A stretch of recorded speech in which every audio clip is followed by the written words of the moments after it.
আমি যখন ফেসবুক বা ইউটিউব যখনই ভিডিওগুলো দেখি, তার মধ্যে এই ভিডিওটা প্রায় সময় আসে, এরকম ভিডিও খাবারের ভিডিও তো বেশি ফেসবুকেতে বেশি আসে। তাই ভাবলাম যে আমিও চলো ঘরেতে ট্রাই করি। আমিও ঘরে ট্রাই করলাম সন্ধ্যাবেলাতে। বেশ সন্ধ্যাবেলা জমে যায় এইসব খাবার, চটপটা খাবার সবসময় তো বানানো হয় না, মাঝে মাঝে এসব বানিয়ে খেলে বেশ ভালোই লাগে।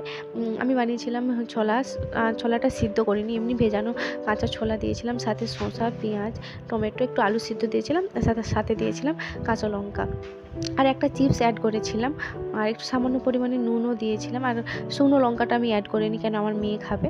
এসব খাবার খেতে বেশ ভালোই লাগে সন্ধ্যাবেলা। এগুলো ছোটোবেলাতে আমরা এভাবে বানিয়ে খেতাম মুড়ির সাথে, ঝালমুড়ি এইসব বানিয়ে আমরা এভাবেই খেতাম। কিন্তু এখন সময়ের অভাবে এখন এসব জিনিস খাওয়াই হয় না।